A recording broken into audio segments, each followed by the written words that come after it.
والله دمعي مثلك يا بحر، بس انا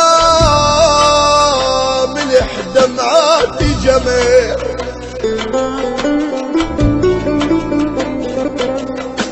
سكنت ابيات الشعر